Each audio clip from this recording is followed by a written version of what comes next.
Bien, vamos a dar inicio a la clase y antes de empezar la clase quiero decirles de que vamos a hacer dos reuniones hoy día.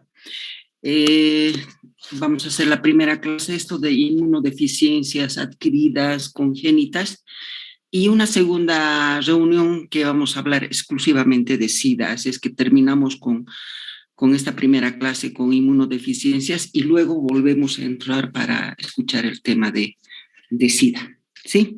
Bien, voy a empezar a grabar. Recording in progress. Bien. Hasta ahora hemos hecho alteraciones del funcionamiento del sistema inmunológico y esas alteraciones eran grupos de enfermedades en la que la respuesta inmunológica era exagerada, o la respuesta inmunológica atacaba al propio tejido, lesionando los tejidos, ¿no?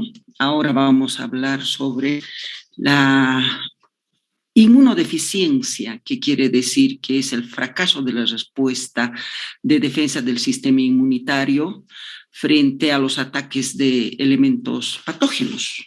O sea, esa es inmunodeficiencia, fracaso de la respuesta de defensa del sistema inmunitario. Este fracaso del sistema inmunitario se manifiesta clínicamente por un aumento de las enfermedades infecciosas que pueden ser nuevas o son enfermedades infecciosas latentes que quedan ahí sin resolver en el organismo, precisamente porque la respuesta inmunológica es muy inadecuada, no es suficiente como para poder proteger al organismo. Este tipo de inmunodeficiencias se dividen en primarias o congénitas, secundarias o adquiridas. Nos vamos a referir primero a las inmunodeficiencias primarias o congénitas. Estas enfermedades se deben a las mutaciones hereditarias en los genes que son responsables de la respuesta inmunológica. Estas mutaciones genéticas pueden afectar a la maduración o a la función de los linfocitos, ¿no es cierto?, de la inmunidad adquirida, afectando la función de los macrófagos, afectando la función del complemento, afectando la función de los receptores de la inmunidad innata. Otros defectos primarios o heredarios de la inmunidad innata. En este grupo vamos a ver la afectación de la función de los leucocitos, complemento de los receptores de la inmunidad innata.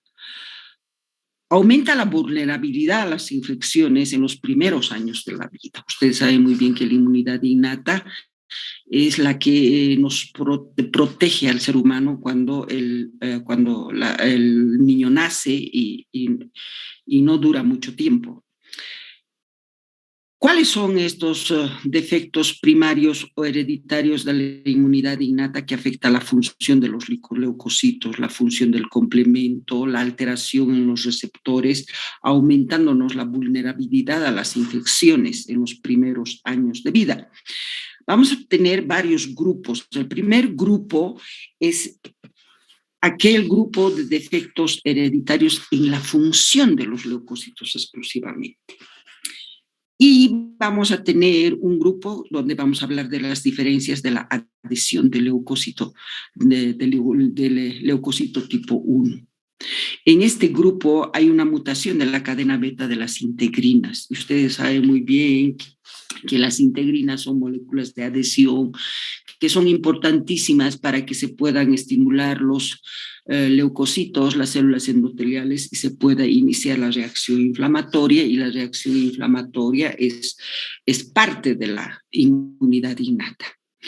Dentro de este grupo vamos a ver la deficiencia de la adhesión de los leucocitos tipo 2.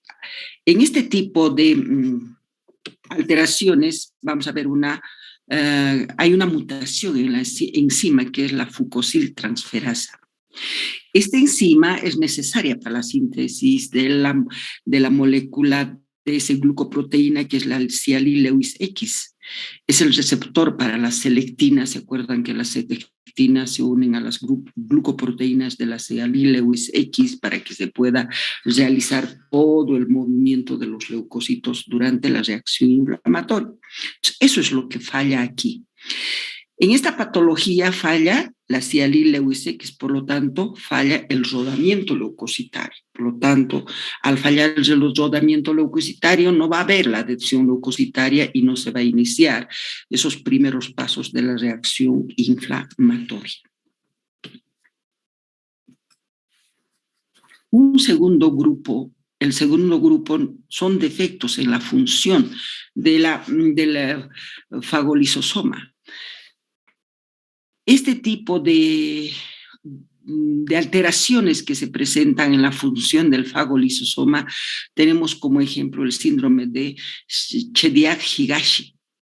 En este síndrome hay una mutación en la proteína citosólica llamada LIST, que regula el tráfico de la membrana lisosómica. Ustedes saben muy bien que en la membrana lisosómica se realiza una serie de síntesis de sustancias que van a actuar como microbicidas. Entonces, esta falla lleva a la reducción de la función del fagosoma y del lisosoma de los macrófagos y de los neutrófilos. Las principales anomalías de leucocitos son la neutropenia, la degranulación defectuosa, el retraso en la lisis de los microbios. Entonces, aquí va a haber un retraso de la destrucción de los microorganismos que nos van a provocar una serie de alteraciones, una serie de modificaciones en el organismo y en los tejidos. Otro grupo es el defecto de la actividad microbicida. En este tipo de alteraciones de los defectos en la actividad microbicida tenemos las enfermedades granulomatosas crónicas. ¿Se acuerdan cuando hacíamos la inflamación crónica granulomatosa? Cuando se presenta cuando el macrófago no puede destruir y eliminar al agente causal, entonces estamos hablando de ese defecto de la actividad microbicida. Se presentan defectos hereditarios de los genes que codifican componentes de la oxidasa del fagocito, que es la enzima que genera peróxidos. Hay una reducción del estallido oxidativo. Ustedes saben muy bien que el estallido oxidativo forman los famosos EROS, que son muy importantes para la acción bactericida también. Estos pacientes son presa fáciles de infecciones bacterianas. Presentan una reacción inflamatoria crónica rica en macrófagos que tratan de controlar las infecciones cuando la defensa inicial de los neutrófilos es inadecuada.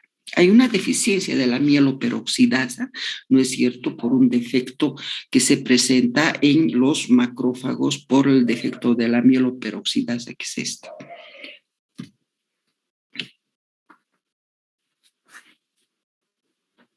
Vamos a pasar a un segundo grupo, que es el defecto en las señales producidas por los receptores TLR de los linfocitos. Estos defectos en los receptores TLR, un receptor que es para el ARN vírico, nos va a dar lugar a una encefalitis por herpes simple. Este es ese grupo que vamos a tener pacientes o personas que van a sufrir encefalitis por herpes simple porque hay un defecto en el receptor TLR3, ¿no es cierto?, que es para los ARN víricos. Un tercer grupo también podemos tener el defecto en el sistema del complemento. Cuando hay este defecto del sistema del complemento, casi todos los componentes del complemento y sus reguladoras presentan deficiencias hereditarias. La hemoglobinuria paroxística nocturna, por ejemplo, presenta una deficiencia de los factores reguladores del complemento. Están asociados a un aumento de las infecciones bacterianas o víricas y a una menor eliminación de inmunocomplejos. Esas son las características de los defectos en el sistema del complemento.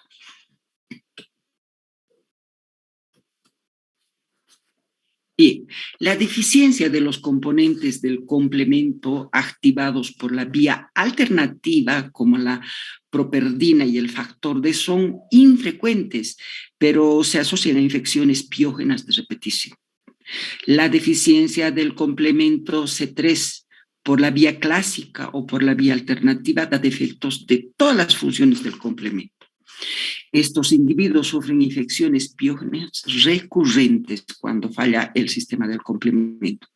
La deficiencia del complemento C5, 6, 7, 8 y 9, que es el complejo de ataque de membrana, aumenta las infecciones por neiserias gonocócicas o meningocócicas. Ustedes se acordarán que cuando hacíamos el tema de inflamación había la formación del complejo de ataque de membrana cuando activábamos el complemento, y este complejo de ataque de membrana perforaba las membranas de aquellos microorganismos que tenían una membrana muy delgada, y las perforaban en las membranas y las metían las inducía a una muerte, a una lesión celular irreversible. Y una de esas es la Neisseria, que es un microorganismo con una membrana muy delgada, y este complejo de ataque de membrana, entonces así es como se defiende de este tipo de microorganismos. La deficiencia del inhibidor del complemento 1 provoca el angioedema hereditario. Esos son ejemplos, ¿no es cierto? Los defectos primarios o hereditarios de la inmunidad innata. Vamos a entrar a ver ahora los defectos primarios o hereditarios de la inmunidad adquirida. Hasta ahora solamente nos hemos referido de la inmunidad innata. Ahora entramos a los defectos primarios o hereditarios de la inmunidad adquirida. Quedan efectos, aquí quedan afectados, se podría decir, los linfocitos T y los linfocitos B. Estos defectos se clasifican en los siguientes 3 grupos. Puede ser un defecto de la maduración de los linfocitos, puede ser defecto en la activación y la funcionalidad de los linfocitos, u otros defectos de la actividad de los linfocitos, ¿sí? Analizaremos las deficiencias genéticas que afectan a la maduración o desarrollo del linfocito T y B, que están presentes normalidades de la inmunidad celular humoral. El primer grupo vamos a referirnos de la inmunodeficiencia combinada grave. Inmunodeficiencia combinada grave. Es una enfermedad, es una alteración autosómica recesiva donde hay falla en el desarrollo del linfocito T, y secundariamente hay defecto en la respuesta de anticuerpos. Ustedes recordarán que los linfocitos B necesitan la cooperación de los linfocitos T CD4 cooperadores para que puedan madurar, para que puedan estimularse, madurar y convertirse en células plasmáticas y secretar anticuerpos. Entonces, si va a haber una falla en el desarrollo de los linfocitos T, entonces también va a haber defectos en la respuesta de anticuerpos. El 50% de los casos se debe a una mutación en el gen que codifica la adenosina desaminasa, adenosina desaminasa. Este es un gen, entonces este gen va a estar mutado para que podamos hablar de la inmunodeficiencia combinada grave. Hay una acumulación de metabolitos tóxicos durante la maduración, la proliferación de los linfocitos. Los lactantes que son afectados por esta alteración son presas fáciles de la candidiasis oral, que se llama Muget, sufren exantemas en el lugar del pañal, y hay también un retraso en el crecimiento de los niños. Los pacientes son proclives a las infecciones graves como Candida albicans, neumocistes, pseudomonas, citomegalovirus, etcétera, etcétera. Otro segundo grupo, nos vamos a referir a la inmunodeficiencia combinada grave ligada al cromosoma X, inmunodeficiencia combinada grave ligada al cromosoma X. Es más frecuente en niñas porque está ligada al cromosoma X, es más frecuente en niñas que en niños. El defecto genético es una mutación de la cadena común de los receptores para las citocinas. Ustedes saben muy bien que las células tienen varios receptores y uno de esos receptores es exclusivamente para las citocinas. Entonces, ese gen está mutado, ese gen responsable de esos receptores han sufrido esa mutación. Esta proteína es importante para la traducción de las señales que le llega a los receptores de los linfocitos T, para que se sinteticen citocinas. Cuando le llegan los antígenos, son presentados por las células presentadoras a los linfocitos T se estimulan y al estimularse van a ir a proliferar, se van a diferenciar y en esa diferenciación de los linfocitos T vamos a tener linfocitos de H1, H2, H17 que van a secretar diferentes citocinas. Aquí las citocinas que están afectadas son la interleucina 2, 4, 7, 9, 11. Son necesarias para la linfopoiesis adecuada, especialmente de los linfocitos T. Entonces, el número de los linfocitos T suele estar muy reducido, pero los linfocitos D pueden estar normales. La síntesis de anticuerpos también está reducido por falta de los linfocitos T colaboradores, aunque los linfocitos B estén en número normal, pero va a haber menor cantidad de anticuerpos. ¿Por qué? Porque va a faltar los linfocitos T colaboradores, que son los que estimulan a los linfocitos B para que se conviertan en plasmocitos y esos se sinteticen anticuerpos. Hay también una deficiencia en este tipo de enfermedades, hay una deficiencia del linfocito NK.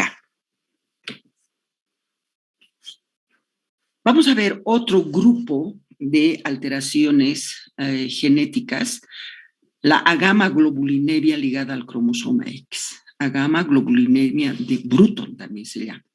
La causa es por una mutación en el gen BTK que codifica la tirosina sinasa del linfocito B, que son necesarias para las señales de maduración de los receptores de los linfocitos pre-B para que se conviertan en linfocitos B.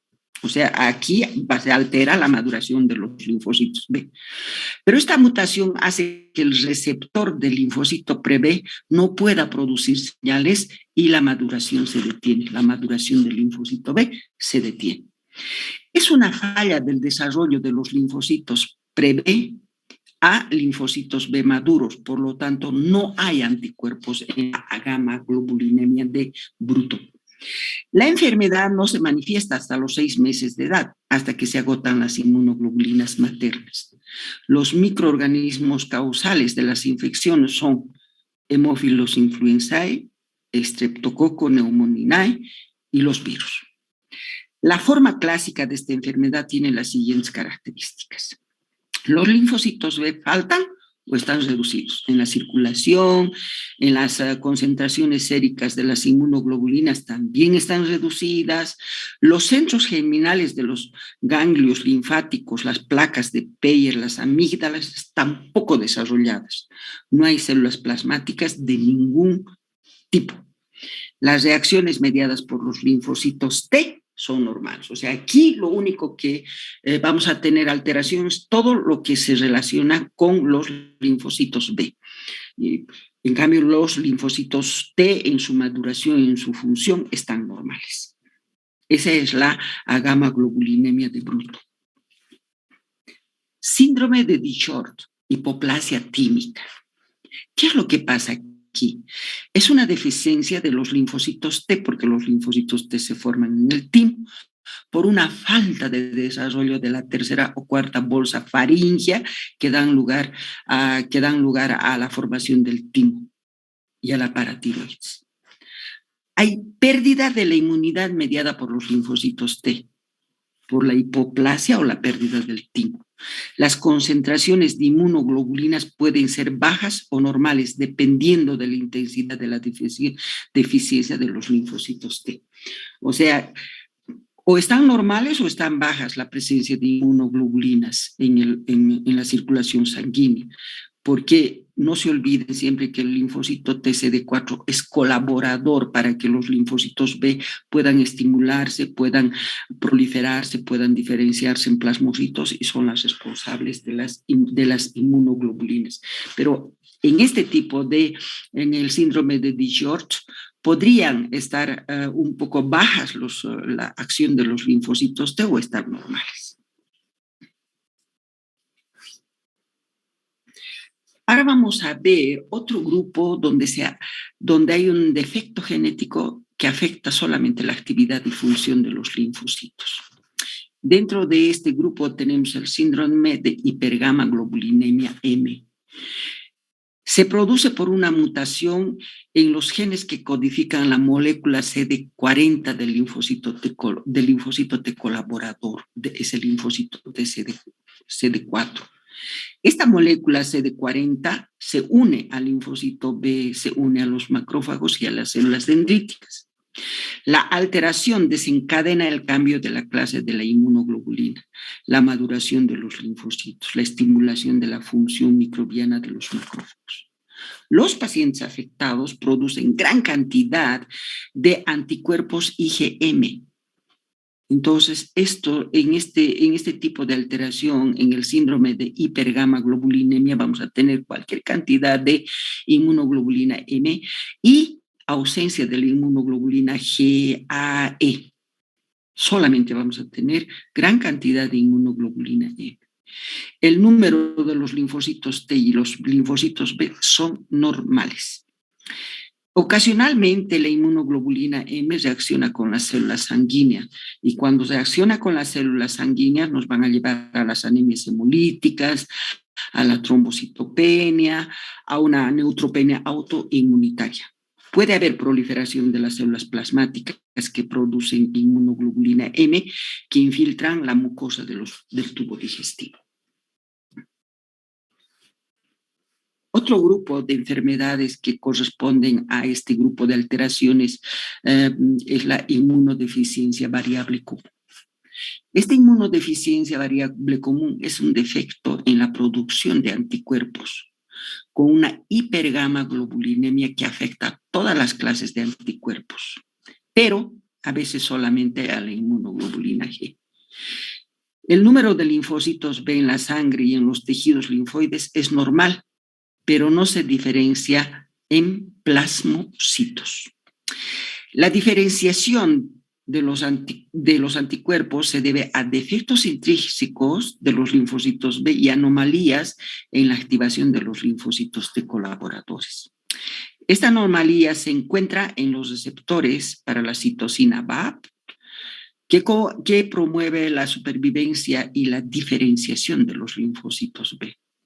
O también puede estar esas anomalías en la molécula ICOS, que es una molécula coestimuladora que participa en la activación de los linfocitos T y en la interacción entre linfocitos T y linfocitos B. No se olviden que siempre hay una interacción de linfocitos T con linfocitos B, de linfocitos T con macrófagos. Clínicamente, los pacientes sufren infecciones graves por el virus, herpes, enterovirus e infecciones piógenas recurrentes sinopulmonares. Esas son las infecciones que más van a afectar a este grupo de pacientes que sufren esta inmunodeficiencia variable común. Tenemos otro grupo, la deficiencia aislada de la inmunoglobulina A. Es frecuente en Estados Unidos, menos frecuente en raza negra. Las concentraciones séricas de inmunoglobulina son muy bajas. Está asociada a toxoplasmosis, sarampión y otras enfermedades víricas. Es una falla en la diferenciación de los linfocitos B vírgenes a células plasmáticas productoras de inmunoglobulina A. Por eso se dice deficiencia aislada de inmunoglobulina A. Y el otro grupo es el síndrome linfoproliferativo ligado al cromosoma X. Se caracteriza porque hay una incapacidad para eliminar el virus de Epstein-Barr, lo que conduce a una mononucleosis infecciosa fulminante y al desarrollo de tumores derivados de los linfocitos B. Se debe a la mutación del gen de la molécula adaptadora llamada proteína asociada al SLAM, o SAP, implicada en la activación de los linfocitos NK y de los linfocitos T y los linfocitos B. Los pacientes son presas fáciles de infecciones víricas, sobre todo del virus del Epstein-Barr.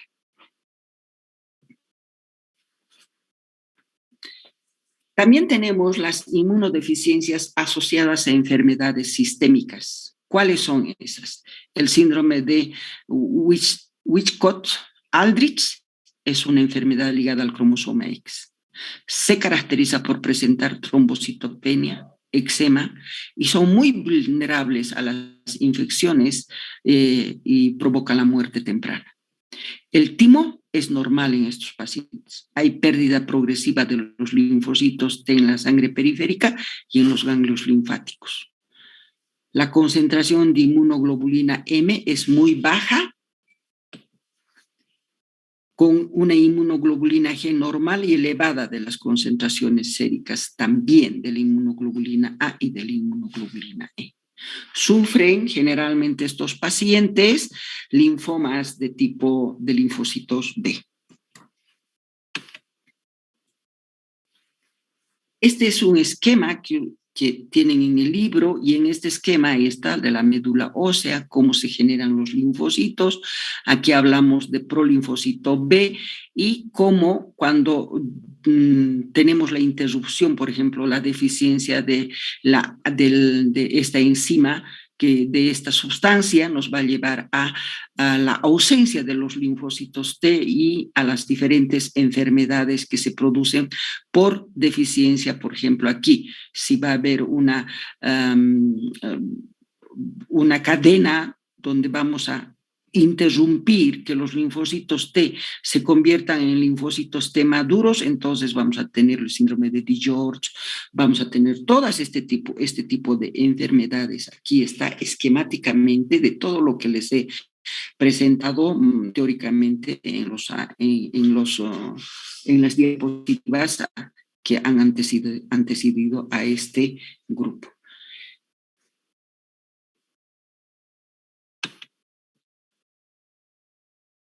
Recording stopped. Bien, vamos a entrar a otra reunión para hacer exclusivamente el tema de SIDA, y con eso terminamos el tema de anatomía patológica con mi persona, y desde el día miércoles a las 6 de la tarde van a pasar con el doctor Claudio Villarruel lo que se refiere al tema de enfermedades infecciosas y tumores. Nos prepararemos para la siguiente.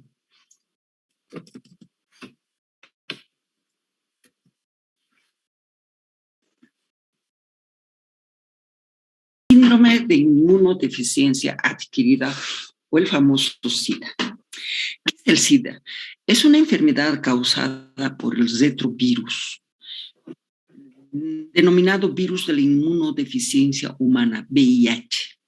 Se caracteriza por una profunda inmunodepresión que lleva a infecciones oportunistas, a formación de neoplasias secundarias y a manifestaciones neurológicas.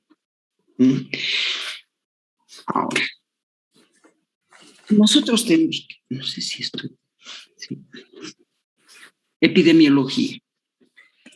Se han identificado 5 grupos de adultos con riesgo a sufrir el SIDA. ¿Cuáles son? Primero, un grupo donde los hombres homosexuales o bisexuales son presa de este tipo de enfermedades en un 50% de los casos. De este 50%, el 5%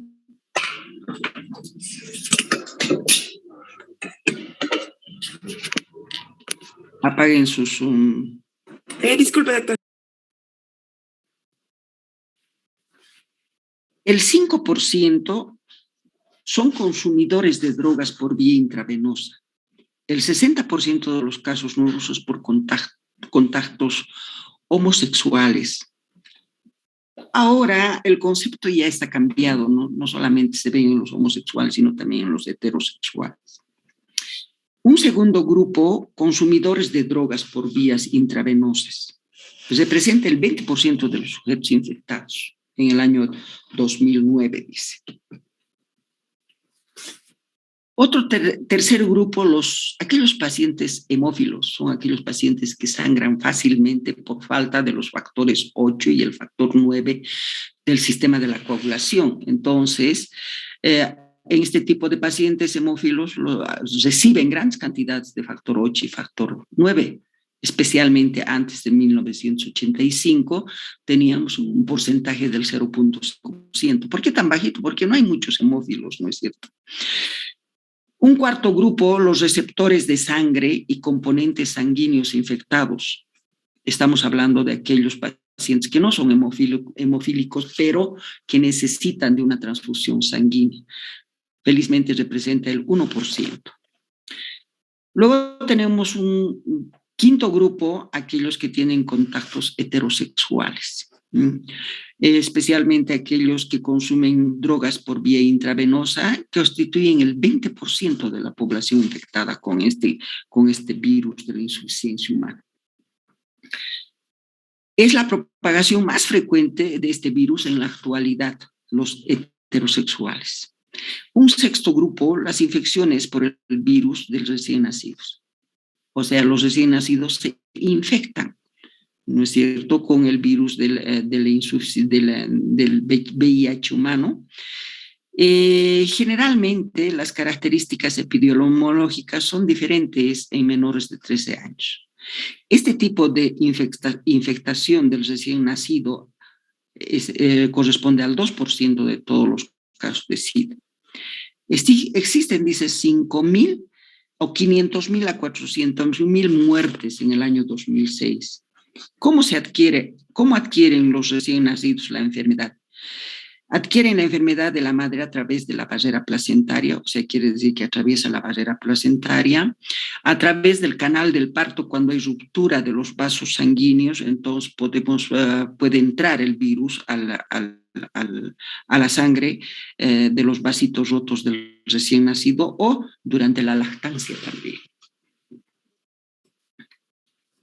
¿Cuáles son las vías de transmisión? Las vías de transmisión sexual, vamos a analizar primero la vía de transmisión sexual, pero hay otras vías también, la parenteral. Esta vía de transmisión sexual es el modo más dominante, responsable del 75% de todos los casos. Está en homosexuales y el virus se encuentra en el semen, en abrasiones de la mucosa rectal, la mucosa oral. La transmisión del virus se produce de dos formas en este tipo de vías de transmisión. Puede ser una inoculación directa de los vasos sanguíneos rotos por el traumatismo o una infección de las células dendríticas o de los linfocitos TCD4 dentro de las mucosas. Entonces, uno se puede ser por la sangre, otra puede ser por las células, ¿no es cierto?, que son infectadas. ¿Cuáles? Las células dendríticas son infectadas por el virus, pero no son atacadas. Los linfocitos TCD4 que se encuentran en las mucosas. Otra vía de transmisión es la transmisión parenteral. Se producen tres grupos de sujetos aquí: los consumidores de drogas por vía intravenosa, los hemófilos que reciben concentraciones altas de factor 8 y factor 1 y los receptores de transfusiones sanguíneas, que no son hemófilos. Otra vía de transmisión es de la madre al niño, lo que decíamos hace rato, es la principal causa del SIDA pediátrico, y son tres vías cuando estamos hablando de la transmisión del niño a través de la madre. Transmisión transplacentaria a través de la barrera placentaria, a través del conducto del parto infectado, del canal del parto que está infectado, y a través de la lactancia materna en la ingesta de la leche materna. El riesgo de transmisión se asocia a una carga vírica materna muy elevada y un recuento bajo de linfocitos TCD4 y corioamnitis. Entonces, para que haya esta transmisión materna, ¿qué tiene que haber? Carga viral muy elevada en la madre, un recuento leucocitario de los linfocitos TCD4 muy bajo y una corioamnitis. La corioamnitis es la infección o inflamación de la placenta, ¿sí? El tratamiento antirretrovírico administrado a la mujer embarazada que está infectado con el virus, ¿no es cierto?, ha eliminado la transmisión de la madre al niño. Entonces, ha dado buenos resultados este tratamiento antirretrovírico en aquellas mujeres que tienen el VIH y se embarazan. Entonces, para que no le pase el virus al niño, tienen que hacerle un tratamiento antirretrovírico, eliminando la transmisión de la madre al niño. ¿Cuál es la etiología? El VIH, el virus de la inmunodeficiencia humana, es un retrovirus del RNA no transformante, que pertenece a la familia del lentivirus. Existen dos formas de VIH, con composiciones genéticas diferentes, pero relacionadas unas a otras. Estamos hablando del VIH-1 y del VIH-2. Esas son las dos formas que existen. El VIH-1 es más frecuente en Estados Unidos, Europa, África Central. Y el VIH-2 es más frecuente en África Occidental y en la India.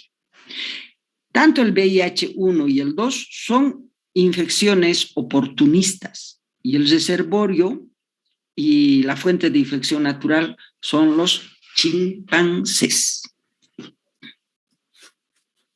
¿Cuál es la estructura del VIH-1?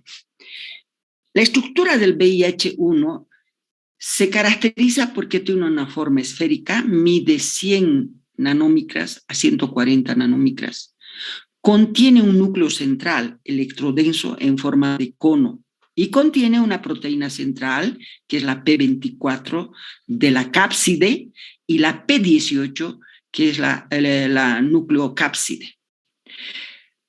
Tiene 2 cadenas de ARN del genoma vírico y 3 enzimas víricas, que son proteasa, integrasa, la transcriptasa inversa. Esta es la composición de cómo está formada la composición molecular, se podría decir, de cómo está formada el virus del VIH. El antígeno vírico más abundante que se detecta en un análisis inmunoabsorbente para diagnosticar el VIH-1 es el P24. Nosotros tenemos que buscar este P24 para hacer un diagnóstico a través de la inmunoabsorbente, que es un análisis laboratorial. El centro del virus está cubierto por una doble capa de membrana lipídica que deriva de la membrana externa de la célula huésped. O sea, ¿qué quiere decir esto? Que el virus entra a la célula huésped, puede ser al linfocito TCD4, puede ser a las células dendríticas, y se lleva su membrana, y esa es la doble capa lipídica derivada de la membrana externa de la célula huésped, esa doble capa lipídica que tiene el virus. La membrana lipídica externa está formada por 2 glucoproteínas, que son la glucoproteína 120 y la glucoproteína 41.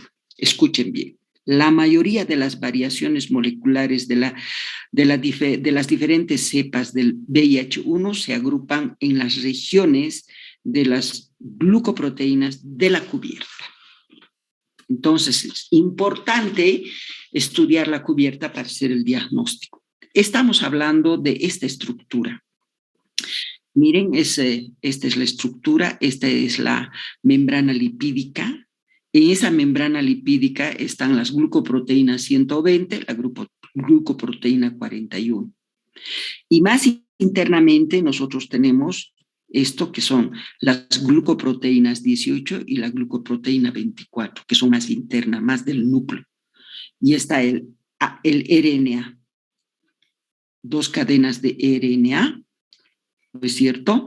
Y tenemos aquí las enzimas, aquí está la transcriptasa inversa. En otro esquema vamos a ver las otras enzimas, porque son 3 enzimas que existen aquí dentro, en la parte central o en el núcleo del virus. Entonces tenemos una parte periférica, la cápsula lipídica, y la parte interna, el núcleo.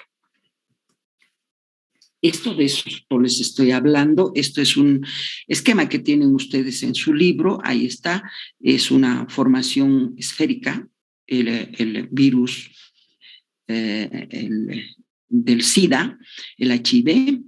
Entonces tenemos la primera capa externa que es de lípidos, y ahí vamos a tener las moléculas, la glucoproteína 120 y la glucoproteína 41. Nosotros cuando estudiamos estas proteínas tenemos que encontrar estas proteínas cuando hacemos estudios laboratoriales para dar el diagnóstico del SIDA. Luego tenemos la P17, que está mucho más internamente, ahí está, ¿no es cierto? La P24 de la cápside, que es esta, ¿no es cierto? Y aquí están las tres enzimas de las que les estaba hablando, ¿no es cierto? La integrasa, la proteasa y la transcriptasa inversa. Y acá tenemos las 2 cadenas de ARN. Esta es la estructura del virus del HIV. Genomas del ARN del HIV-1. Son 3 genes importantes que participan y que modifican los respectivos componentes del virión. ¿Cuáles son esos 3 genes importantes? El gen GAC, el gen POL, el gen invertasa. Aquí está. El gen GAP, que es antígeno de grupo para las proteínas centrales. Que tenemos las proteínas centrales son las glucoproteínas 17 y las glucoproteínas 24. Participan en los últimos pasos de la construcción del virión, este gen. Solamente participa en los últimos pasos cuando se está construyendo o cuando se está formando el virión. En cambio, el gen POL, polimerasa, codifica varias enzimas víricas. ¿Cuáles son esas enzimas que codifica esta polimerasa? La transcriptasa inversa, la que se encuentra dentro en el núcleo del virus, las proteasas y las integrasas. Y este gen ENB para las proteínas de la envoltura. Entonces, estas tienen mucho que ver con las proteínas de la envoltura, como la glucoproteína 120, que media la unión de la molécula CD4 al receptor para quimiosinas. Y la glucoproteína 41, que media la fusión de estas. Estos genes o componentes virales actúan como marcadores para el diagnóstico de la infección por VIH. Estos son marcadores para detectar el VIH. En cambio, el gen TAT es el activador de la transcriptasa de la glucoproteína 24. Aumenta el alargamiento del ADN vírico, la gemación y la replicación viral. Entonces, tiene que ver mucho este gen para que el alargamiento o crecimiento del virus para sus gemaciones y para sus replicaciones. La mayoría de las variaciones se agrupan en regiones particulares de las glucoproteínas de la cubierta. ¿Qué quiere decir? Ustedes saben muy bien que el virus del SIDA dicen, muta mucho, ¿no es cierto? Entonces, ¿por qué? La mayoría de las variaciones o mutaciones tienen mucho que ver con las partículas de las glucoproteínas de la cubierta. Estas variaciones moleculares son las responsables, es el problema para el desarrollo de la vacuna con un solo antígeno. Por eso es que esta vacuna para los sidáticos tienen varios antígenos. ¿Por qué? Porque tiene muchas variaciones en la cubierta del virus. Las respuestas inmunitarias humorales están dadas generalmente por la cubierta del virus. Patogenia de las infecciones por el VIH y el SIDA. ¿Cuál es la patogenia o mecanismo? ¿Cómo se infecta?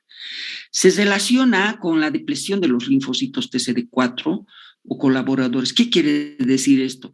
Que los virus del VIH van a penetrar a los linfocitos TCD4 y las van a destruir. Este VIH no solamente coloniza los linfocitos TCD4, sino también a las células dendríticas, a los macrófagos, pero no las destruyen estas otras. Por eso se dice que estas células son reservorios, pero sí destruye este virus del SIDA, destruye a los linfocitos TCD4. Y ustedes saben muy bien que los linfocitos TCD4 son cooperadores para macrófagos, son cooperadores para que puedan estimularse, proliferar, madurar los linfocitos B, A, linfocitos A, plasmocitos, y los plasmocitos sintetizar inmunoglobulinas o anticuerpos. Imagínense, por eso es que los pacientes con SIDA no tienen una respuesta inmunológica buena porque se destruyen y desaparecen los linfocitos TCD4 o colaboradores. Provocan una profunda inmunodepresión que afecta sobre todo a la inmunidad celular. Usted sabe muy bien que la inmunidad celular está dada gracias a la cooperación de los linfocitos TCD4. ¿Sí? Los macrófagos y las células dendríticas también son infectadas por el VIH, pero no son destruidas. Por eso es que son reservorios del virus, los macrófagos y las células dendríticas. Las dos principales células dianas de la infección por el virus son el sistema inmunitario, miren, ataca al sistema inmunitario, infecta al sistema inmunitario y el sistema nervioso central. Esos son los dos principales tejidos, se podrían decir, dianas del virus. ¿Cuáles son las secuencias de eventos? Esquematizadamente vamos a ver. Primero hay un tropismo, son varios. Tropismo selectivo por el receptor de la molécula CD4. ¿Cómo ingresa? Pérdida de la cubierta, aquí está cómo ingresa, pérdida de la cubierta y la formación del ADN viral. ¿Cómo se integra la integración viral, la replicación viral?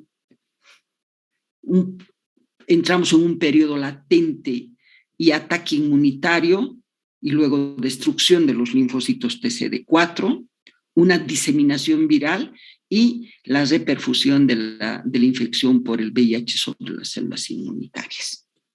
Todo eso vamos a ir analizando paso por paso. Empezamos con el primer paso, tropismo selectivo por el receptor de la molécula CD24. ¿Qué quiere decir tropismo selectivo? Que este virus va a ir a buscar este receptor del linfocito TCD4. La molécula receptora, esta molécula CD4. Entonces, va a tener afinidad por esta molécula CD4 del linfocito T y la glucoproteína 120 de la envoltura del VIH tiene tropismo selectivo por la molécula CD4 del linfocito. ¿Cuál de las moléculas? La glucoproteína 120. Entonces, le encanta la molécula CD4 del linfocito T.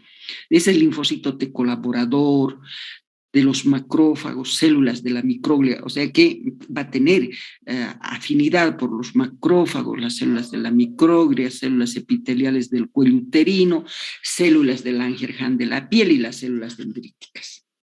La diana fundamental de ataque por el virus son los linfocitos TCD4, lo que les decía, solamente ataca y destruye a los linfocitos TCD4 y no así a estas otras células que también pueden infectar.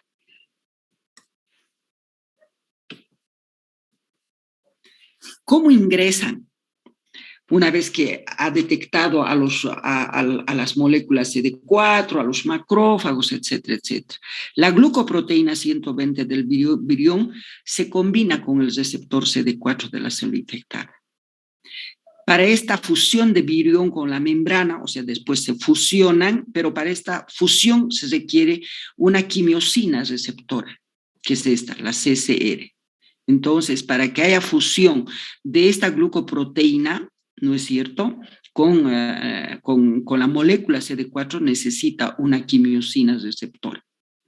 La combinación de la glucoproteína con el receptor CD4 y la quimiosina receptora hace que la glucoproteína 41 de la envoltura ingrese en la membrana del linfocito TCD4. esta glucoproteína 41 hace que el virus ingrese, gane la membrana del linfocito TCD4. O sea, de esa manera ingresa. Ahora, pérdida de la cubierta y formación del ADN viral. Una vez que el virión ingresa en el citoplasma, ya estamos en el citoplasma del linfocito T, la transcriptasa inversa del ARN viral forma un ADN monocateriano. Ustedes saben muy bien, recuerden que la transcriptasa se encuentra en el núcleo del virión. Entonces forma un ADN monocateriano. Este ADN monocateriano utiliza como molde y la ADN polimerasa la copia para formar ADN bicateriano y destruye las cadenas del ADN original. Este ADN viral así formado presenta mutaciones frecuentes que vuelven al VIH muy resistente al tratamiento viral. Entonces, ¿dónde se encuentran las mutaciones? Justamente en el ADN viral que se forma, en ese bicateriano. ¿Cómo se realiza la integración viral? Ya ha entrado a los linfocitos, ya ha formado su ADN bicateriano, todo eso. ¿Y cómo se integra integración viral? Inicialmente el ADN viral formado de esta manera puede permanecer sin integrarse a la célula afectada. Más tarde la proteína viral ingresa, la inserta en el núcleo del linfocito T del huésped y lo integra al ADN de la célula huésped. En esta etapa, la partícula viral se denomina provirus VIH. Así es como se integra. Una vez de que se ha integrado el virus a la molécula del ADN de la célula huésped, tiene que haber una replicación viral. Entonces, el provirus, porque ya tenemos que se ha formado el provirus, este provirus VIH se ha convertido en parte del ADN de la célula huésped por su integración viral. Su ADN transcribe el ARN viral con presencia del gen TAT. La multiplicación de partículas virales es facilitada además por la liberación de citocinas del linfocito T colaborador, pero de ese linfocito TCD4H1, que elabora interleucina 2, interferón gamma, y también los linfocitos TH2 que elaboran interleucina 4, 5, 6, 7. Todas estas citocinas tienen que ver mucho para la multiplicación de las partículas virales dentro de las células, replicación viral. Bueno, ya tenemos una replicación viral dentro de las células y entramos a un periodo latente y ataque inmunitario. En un linfocito T infectado, inactivo, la infección puede permanecer en la fase latente por un periodo prolongado, lo que explica el largo periodo de incubación. Ustedes saben muy bien que cuando el virus entra, somos infectados con el virus del HIV, no empieza inmediatamente los síntomas, sino que solamente se hace el diagnóstico mediante laboratorio. Y se llama periodo latente, ¿sí? De incubación. El sistema inmunitario actúa contra el virus mediante la aparición de los linfocitos TCD4 y CD8, los macrófagos, y por la formación de anticuerpos para atacar a los virus. Pero no es suficiente eso.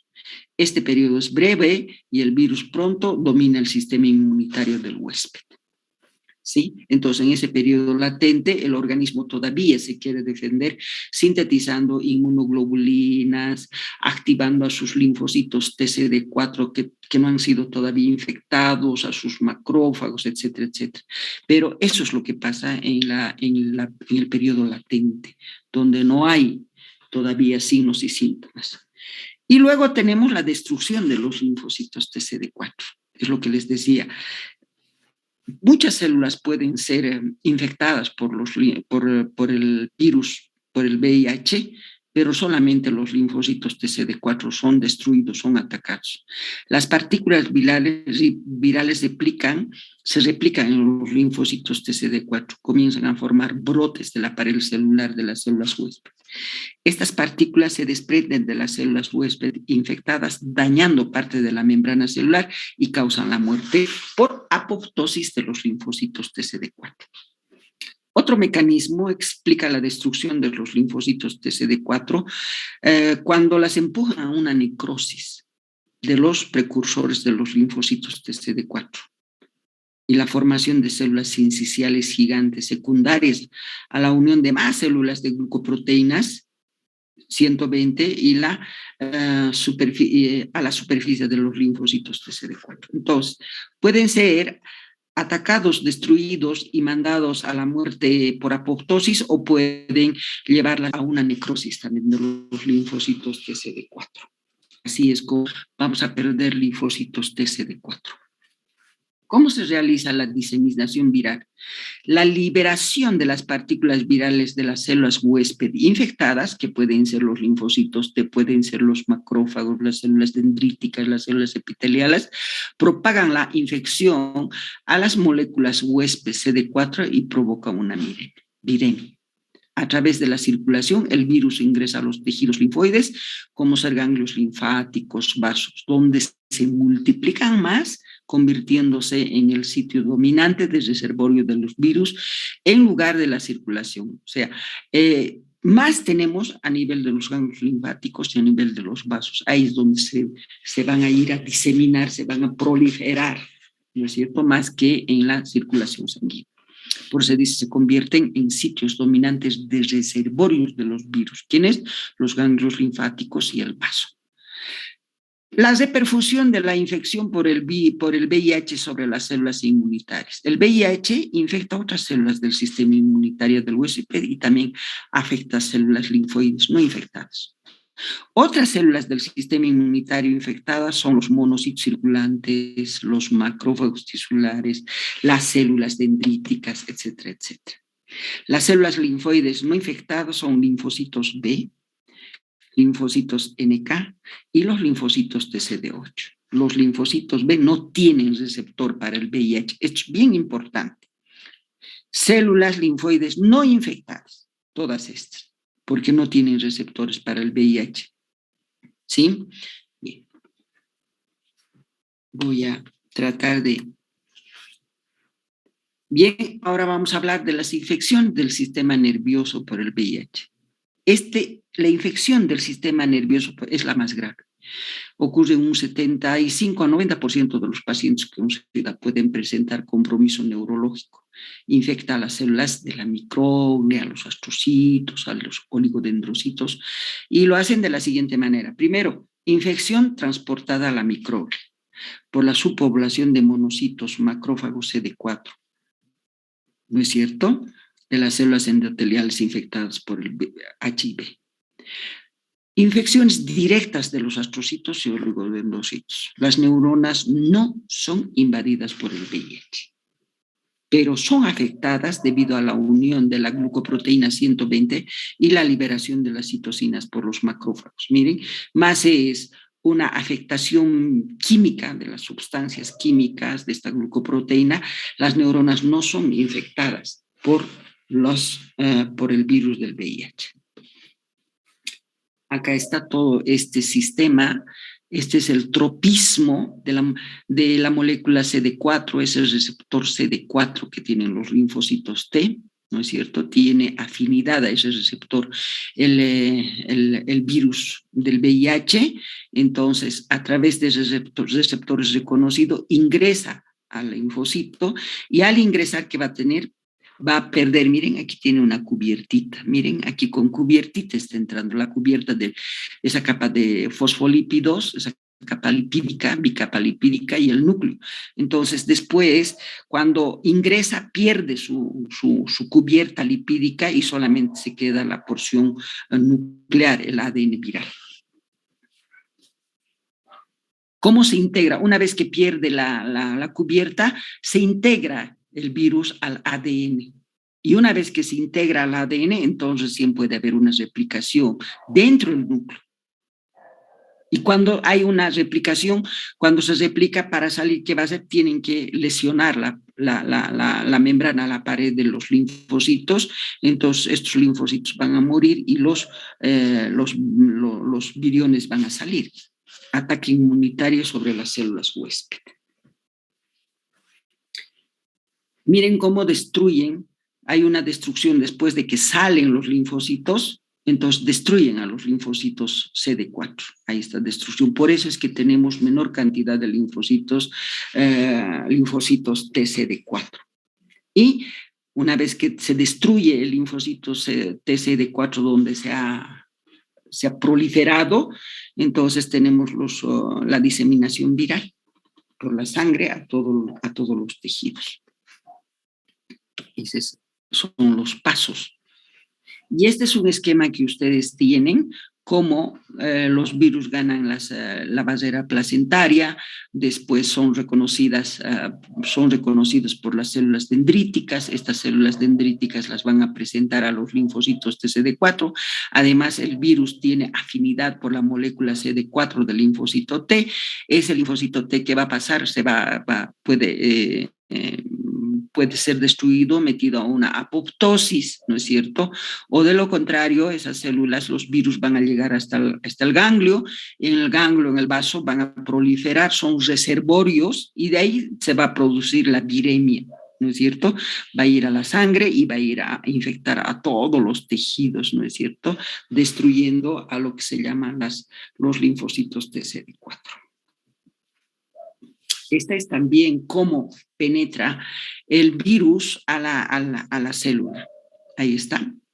Tenemos varios receptores, miren, varios receptores, pero el virus con su molécula que está en la capa lipídica, tiene dos moléculas, la glucoproteína 41 y la glucoproteína 121.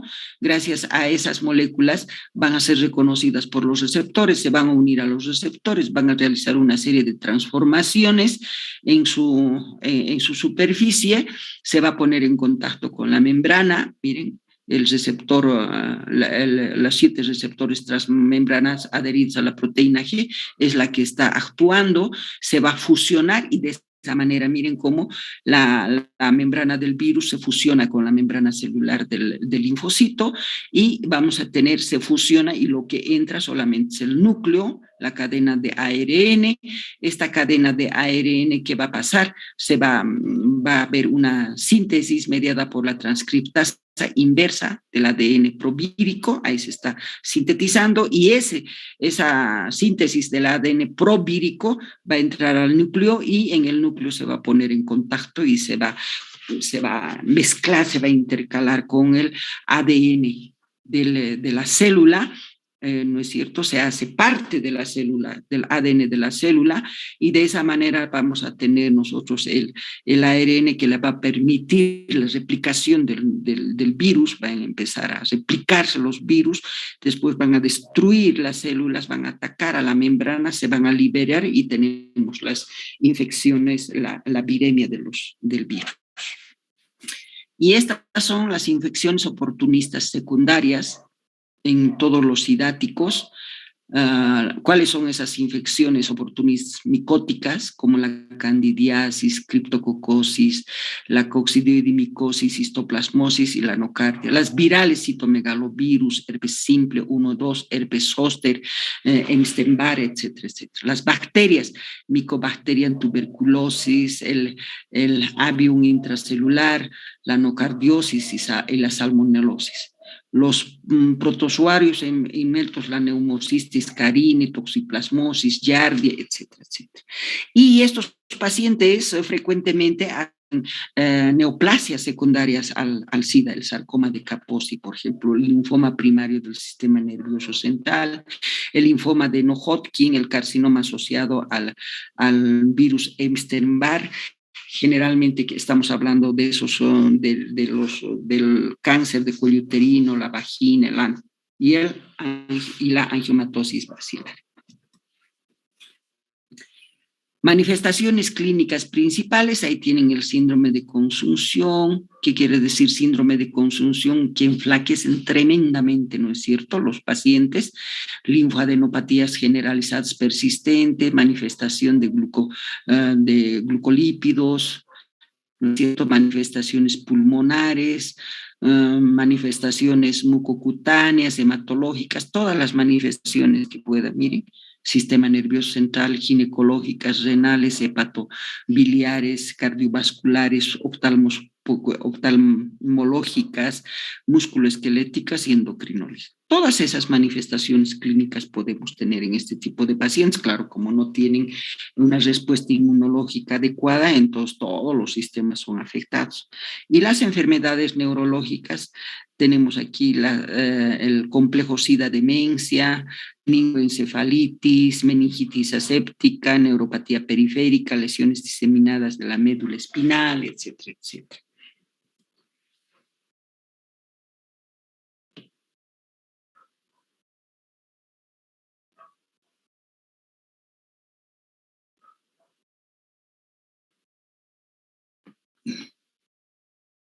Está. Hemos